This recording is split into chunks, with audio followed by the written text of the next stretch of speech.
আসসালামু আলাইকুম। ইলজিক মাস্টারের পক্ষ থেকে তোমাদের সবাইকে জানাই স্বাগতম এবং আমি তোমাদের সাথে রয়েছি মুনতাসির গণিত তুর্য, তোমাদের তুর্য ভাইয়া, এবং তোমাদের সবচেয়ে বোরিং এবং কঠিন সাবজেক্ট বাংলাকে একদম পানির মতো সহজ করে দেওয়ার জন্য আমি এসেছি।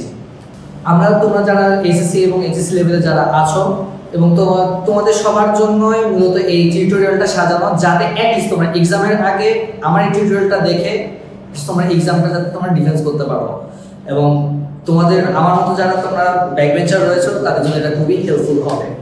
তো আমরা ফার্স্টে পড়ার মধ্যে চলে যাই। আমি আজকে পড়াবো যে এসএসসি লেভেলে তোমরা যারা আছো, যারা সদ্য তোমরা ক্লাস 9-এ উঠেছো, তোমরা একটা পদ্যের সাথে অবশ্যই পরিচিত হবে, সেটা হচ্ছে কপোতাক্ষ নদ, যেটা লিখেছে মাইকেল মধুসূদন দত্ত। ফার্স্ট আমি একটা হেডলাইনটা দিয়ে ফেলি।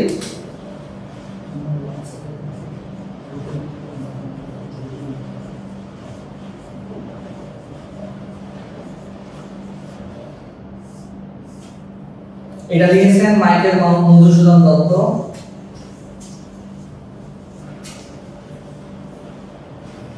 মধুসূদন।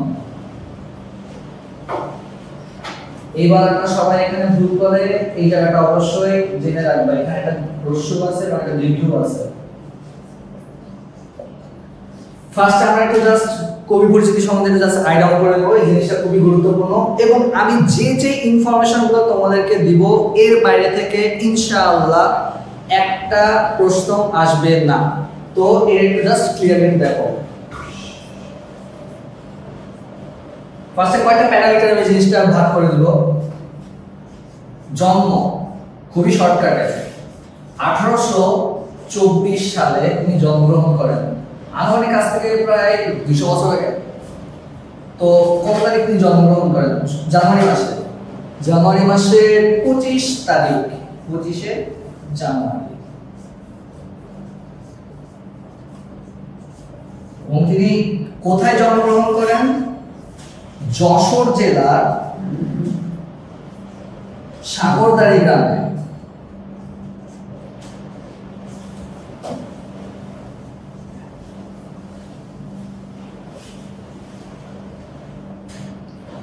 এবং তিনি পড়ালেখা করেন, তার যখন স্কুল জীবন শেষ হয়ে যায় তিনি হিন্দু কলেজে তিনি অধ্যয়ন করেন। বলতে হিন্দু কলেজে তিনি সেখানে ভর্তি হন, সেটা কলকাতায় অবস্থিত। এবং সেখান থেকেই তিনি ইংরেজি সাহিত্যের প্রতি তার একটা আগ্রহ জন্মে এবং যা পরবর্তীতে 1842 সালে তাকে এই জায়গাতে পৌঁছায় যে সে খ্রিস্টান ধর্ম গ্রহণ করে, যেটা তৎকালীন সময়ে বলতে একটা খুবই সমস্যার কারণ ছিল। তো সেখানে তিনি আস্তে আস্তে তিনি ইংরেজি সাহিত্যের প্রতি যে তার যে আগ্রহ এবং সেটার ফলস্বরূপে তিনি ইউরোপে চলে যান এবং সেখানে তিনি চেষ্টা করেন যে ইংরেজিতে তার সাহিত্য রচনা করতে, বাট একটা বিগ রিয়ালিটি চেক খাওয়ার পর তার একটা রিয়ালাইজেশন আসে এবং সে বাংলা সাহিত্য আবার একটা কামব্যাক মারে। ঠিক আছে? সো এইটাতে এইখান থেকে তিনি কপোতাক্ষ নদ লিখেন। মূলত এইটাই ব্যাপারটা, তিনি এখানে তার দেশের প্রতি যে টান, দেশের প্রতি যে ভালোবাসা এখানে তার ফুটে ওঠে। সো আমরা কথা বলাবো না। এবং তিনি বাংলা সাহিত্যে তার কিছু অবদান তিনি রেখে যান। সেই অবদানগুলো কি? অবদানগুলো হচ্ছে অমৃতাক্ষর ছন্দ এবং সনেটে তিনি প্রবর্তনা করে দেন। ঠিক আছে? তো আমরা এটা নিয়ে পরবর্তীতে আলোচনা করবো, সমস্যা নাই। সো আর তার কিছু কাব্যগ্রন্থ থাকে। কাব্যগ্রন্থগুলোর মধ্যে হচ্ছে সবচাইতে বিখ্যাত কাব্যগ্রন্থ হচ্ছে মেঘনাদ বধ কাব্য। যারা এইচএসসিতে পড়তেছো তারা নিশ্চয়ই এটার কিছু একটা অংশ পাবা, যে বিভীষণের প্রতি মেঘনাদ, বীরাঙ্গনা কাব্য, বজাঙ্গনা কাব্য, তারপর হচ্ছে চতুর্দশপতি কবিতাবলী। আর নাটকের মধ্যে কিছু রয়েছে রাজকুমারী, কৃষ্ণকুমারী, শর্মিষ্ঠা, পদ্মাবতী, প্রহসন। আর প্রহসন লিখেছেন যেটা হচ্ছে হলো একটা ব্যঙ্গাত্মক হিসেবে, বলতে একটা কৌতুকের মধ্যে সমাজের কোনো সমস্যাকে তুলে ধরা। সো এই রিলেটেড তিনি লিখেছেন বুড়ো শালিকের ঘাড়েরও একে কি বলে সভ্যতা ইত্যাদি।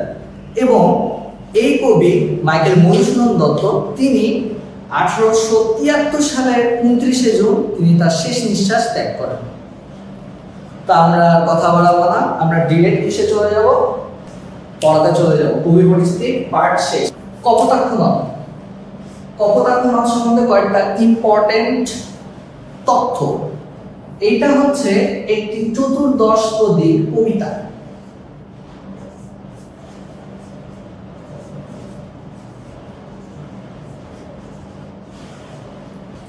তো যেটা বলছিলাম চতুর্দশপদী কবিতা, চতুর্দশপদী কবিতা এটাকে যদি আমরা একটু ভাগ করি তাহলে আমরা কি বুঝতে পারবো?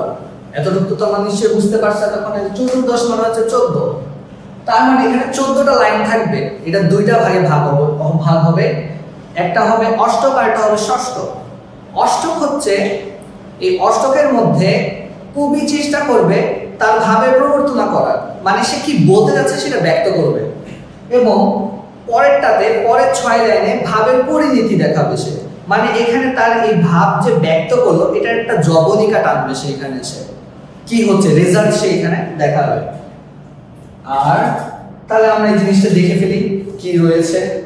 তা আমরা লাইন বাই লাইন ফার্স্টে কবিতা লিখবো, কিছু অংশ কবিতা লিখে দেন আমরা লাইন বাই লাইন সেটাকে পোস্টমর্টম করে তোমাদের জন্য একদম সহজ পানির মতো করে দেবো। তো আমরা এবার জিনিসটা পুরো লাইন বাই লাইন করে জিনিসটা পড়বো। আমি এখানে কবিতার অষ্টক যে অংশটা আছে এই অংশটা এখানে আনছি এবং আমরা একটা লাইন বাই লাইন তোমাদের ব্যাখ্যা করার চেষ্টা করবো। লেখা আছে সতত হে নর তুমি পরমর মনে, মানে এখানে বলতেছে যে কবি এটা সর্বদা, সতত মিন্স হচ্ছে সর্বদা। পাশে নোট ডাউন করে ফেলি, সর্বদা হে নর তুমি পরমর মনে, এতটুকু বোঝা যাচ্ছে যে সব সময় এটা কবি এই কপোতাক্ষ নদের যে স্মৃতি তার এটা সবসময় মনে পড়ে। এই কবিতাটা কিন্তু কবি লিখতেছে ফ্রান্সের ভার্সে নগরীতে বসে, কিন্তু ঠিক আছে। সতত তোমার কথা ভাবি এ বিরলে, সতত মিন্স এখানে আগে লেখা আছে সর্বদা, তোমার কথা ভাবি এ বিরলে, তোমার বলতে কার কথা বলছে? কপোতাক্ষ নদের কথা বলছে। এ বিরলে মানে কি? একান্ত নিরিবিলিতে,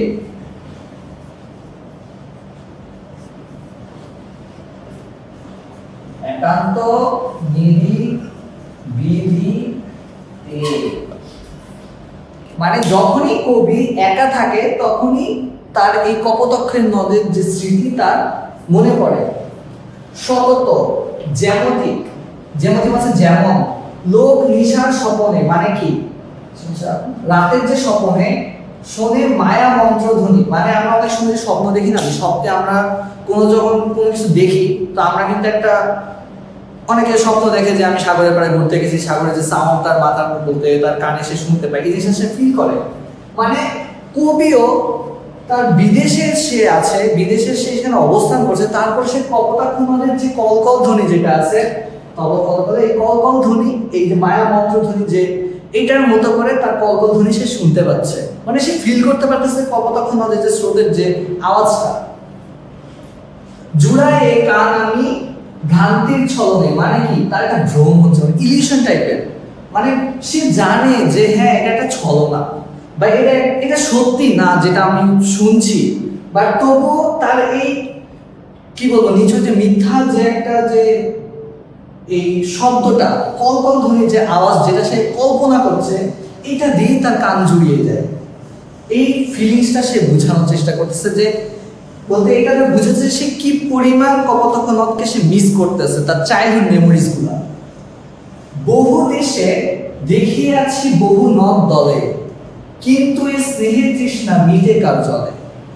মানে কবি বহুত দেশে বহুত নদী দেখছে, কিন্তু কপোতাক্ষ নদের মতো তার যে সৌন্দর্য, তার যে একটা তার মনের ভিতর, তার মেমোরির ভিতর যে সে একটা জায়গা তৈরি করে আছে এই কপোতাক্ষ নদ, সেই জায়গা অন্য কোনো নদী করে নিতে পারেনি।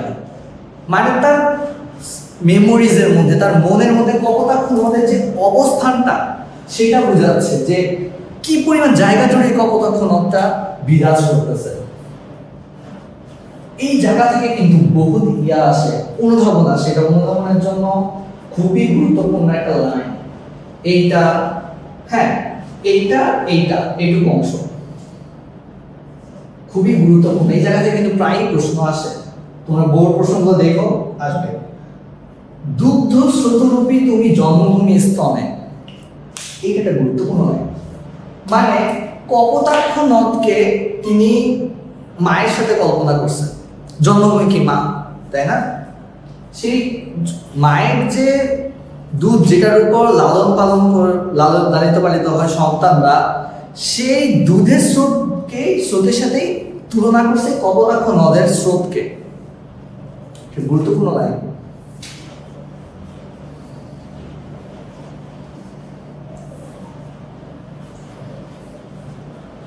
এইখানে আমি এখানে 8টা লাইন এখানে শেষ করলাম। মানে কি দেখো 1 2 3 4 5 6 7 8 এখানে অষ্টক আগেই বলছি এটা হচ্ছে অক্টেভ বা অষ্টকের অংশ। আমরা এই যে 8টা লাইন কিন্তু এখানে লিখছি, তোমরা দেখতেই পাচ্ছ। কপোতাক্ষ নদের এটা কিন্তু আগেই আমি বলে দিচ্ছি, এটা কিন্তু একটা চতুর্দশ পদী কবিতা মানে সনেট। আর সনেটের ভিতরে আরেকটা বৈশিষ্ট্য হচ্ছে এর মানে অক্টেভ বা অষ্টকের যে ছন্দ সেটা আলাদা, আবার ষষ্ঠকের যে ছন্দ সেটা আবার আলাদা। সেই ছন্দটা একটু বুঝায়। দেখো এখানে একটু খেয়াল করুন লাস্টের ওয়ার্ডগুলো নে লে, ঠিক আছে, মনে বিরলে। এই নের অংশকে যদি আমরা ক ধরে ফেলি, লের অংশকে যদি আমরা খ ধরে ফেলি, তাহলে এবার জিনিসটা সাজাই তো। এখানে নিয়ে একটা আছে, এখানে নিয়ে আরেকটা আছে, এখানে নিয়ে আরেকটা আছে, এখানে নিয়ে আরেকটা আছে। এই যে লয়ের অংশ এখানে একটা, এখানে একটা, এখানে আবার ব্যাক করে এখানে নিয়ে আসতেছে, এখানে আবার ডাবল রিপিট হয়েছে। জিনিসটা একটু ভালো মতো খেয়াল করি। লে লে, চলে চলে, আবার নে। তাহলে এবার জিনিসটা আমরা সাজিয়ে ফেলি। দেখুন কি কি আসতেছে। ক, ফার্স্টে নে এর জন্য ক আসলো, লে এটার পরে কি আসবে খ, আবার এখানে নিয়ে আসছে ক, আবার এখানে কি আসছে লে আসছে খ, আবার ক, এবার ডাবল লে আসছে। তার মানে কি খ খ, লাস্টে নে ক, সরি কটা এখানে লিখি। এটা অষ্টক মানে প্রথম 8 লাইনের নীল বিন্যাস। এটা ইম্পর্টেন্ট, খুবই ইম্পর্টেন্ট, এমসিকিউর জন্য এটা প্রায়ই আসে, প্লাস যে কোনো সৃজনশীলের কয়ে এই প্রশ্নটা অবশ্যই আসে। এই জিনিস করে দেখাই দিই, ঠিক আছে। তাহলে এবার আমরা তো অষ্টক নিয়ে তো বুঝলাম। আর যদি কোনো ধরনের কোনো কনফিউশন থাকে কমেন্ট বক্স আছে, কোনো ধরনের হেজিটেশন ছাড়াই ডিরেক্ট কমেন্ট বক্স হিট করো। তো আমরা এখন এখানে প্রেজেন্ট করতে এসেছি কি পরবর্তী যে 6 লাইন, ঠিক আছে। পরবর্তী 6 লাইনে এখন মূলত কবি এখানে তার ভাবের পরিণতি এখানে দেখাবে, ঠিক আছে। সো এখানে কি কি আছে দেখি, 6টা লাইন আছে। ফার্স্টে এখানে কি শুরু করছে, আর কি হবে দেখা। দেখো কি অবস্থা বলতেছে, আর কি হবে দেখা। মানে কবি যে বিদেশে আছে, এখন তার শেষ নিঃশ্বাস হওয়ার আগে কি সে কি একবারও কি লাস্ট বারের মতো কি সে কপোতাক্ষ নদকে দেখতে পাবে, এই আশঙ্কা সে প্রকাশ করতেছে। যত দিনে যাবে প্রজারূপে রাজরূপ সাগরে দিতে বাড়িরূপ কর তুমি, এই মিনতি গাবে বঙ্গজ জনের কানে।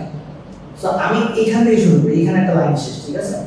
সো এখানে যত দিনে যাবে প্রজারূপে রাজরূপ, মানে যতদিন যাবে প্রজারূপে, কয়েকটা লাইন ফার্স্টে আন্দোলন করে দিতে পারছি।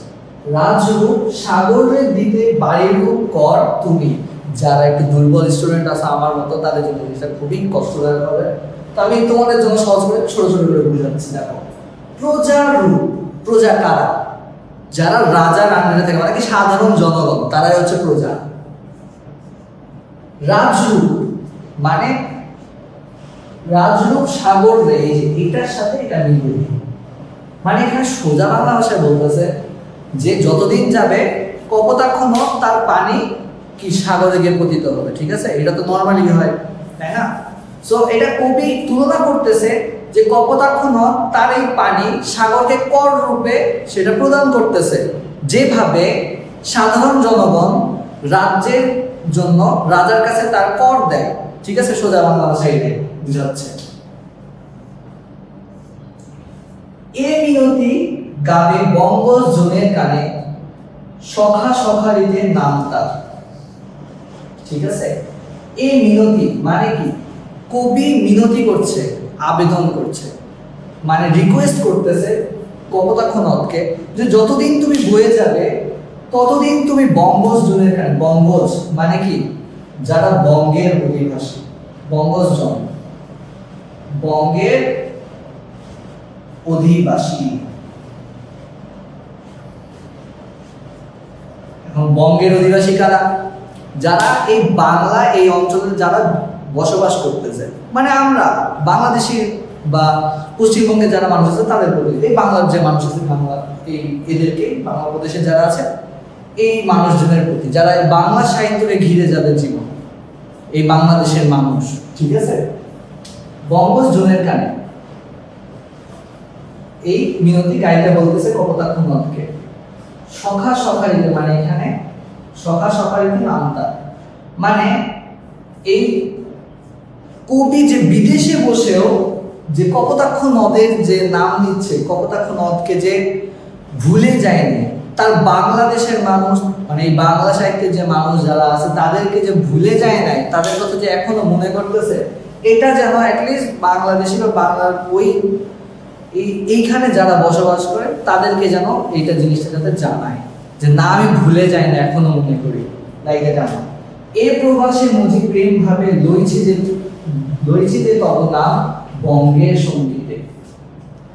এ প্রবাসে মুজি প্রেম ভাবে লইছি যে তব নাম বঙ্গের সঙ্গীতে, মানে কবি কপোতাক্ষ নদ এবং বাংলার যে কি বলবো, বাংলার এই বাংলাদেশের মানুষ, তার বাংলাদেশ, তার যে জন্মভূমি, এই জন্মভূমির নাম, জন্মভূমির স্মৃতি যে সে এখনো প্রবাসে বসে, মানে ফ্রান্সে সে ভার্সাই নগরীতে, মানে ইউরোপে বসেও যে সে এখনো এদেরকে মনে করতেছে, এদের যে স্মৃতিকাতরতা, এদের যে স্মৃতিগুলো যে সে এখনো ভুলে যায়নি, এটাই বলতেছে যে হ্যাঁ আমি আজীবন একে মনে করে বেড়াচ্ছি, আজীবন এই বাংলাকে আমি ধারণ করে রয়েছি। হয় আমি প্রবাসে আছি, প্রবাসে থাকলেও দেহ প্রবাসে আছে, কিন্তু কি মন আমার এখন বাংলাতেই আছে, এটাই বোঝাচ্ছে কবি। তো আমরা এখন এই লাস্ট মোমেন্টে এই ষষ্ঠকের ইয়েটা একটু দেখি, এটার একটা ছন্দ আছে,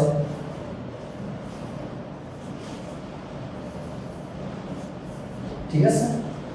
ষষ্ঠকের জন্য আবার ছন্দ আবার একটু আলাদা। তো এখানে তো দেখি কি কি, যেহেতু আগের সময় যখন দেখছিলাম অষ্টকের ছন্দ আমরা কি পেয়েছিলাম, ক খ ক খ ক খ খ ক, ঠিক আছে। তো এখানে আমরা তখন নে এবং লে ছিল, বাট এখানে একটু দেখি কি আছে, এখানে লাস্টের ওয়ার্ডে বে আছে এবং লাস্টের ওয়ার্ডে তে আছে। তাহলে নিশ্চয়ই ওই সময় আমরা ক আর খ ধরেছিলাম, এখানে নিশ্চয়ই ক আর খ ধরতে পারবো না, তাহলে এখানে আমি কি ধরতে হবে, নতুন একটা কিছু ধরতে হবে। আমি ধরে ফেলি গ, ধরে ফেলি ঘ, এখানেও বে আছে এখানেও তে আছে, বে তে। তাহলে কি রিপিট বাই রিপিট এটা জিনিসটা আস্তে আস্তে, তাহলে এটা মিল বিন্যাস কি পাবো, গ ঘ গ ঘ গ ঘ। ষষ্ঠকে এই যে মিল বিন্যাস, তাহলে পুরা কবিতার মিল বিন্যাস কি হবে একটু দেখি তো,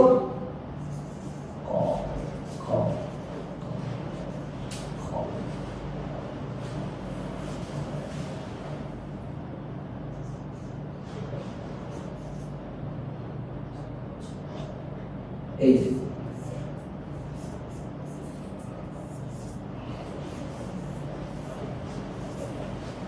এই হচ্ছে চতুর্দশপদী কবিতা, এই হলো সনেট।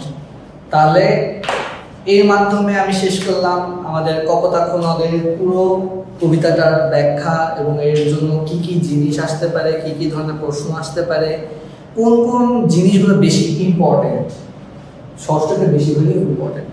সো এইটাই হচ্ছে ব্যাপার। আর এর মাধ্যমে আমি তোমাদের সামনে থেকে বিদায় নিচ্ছি। আল্লাহ হাফেজ, আসসালামু আলাইকুম। আর যদি কোনো ধরনের কনফিউশন থাকে কমেন্ট বক্সে হিট করতে মোটেও ভুলো না। সো আল্লাহ হাফেজ, আসসালামু আলাইকুম।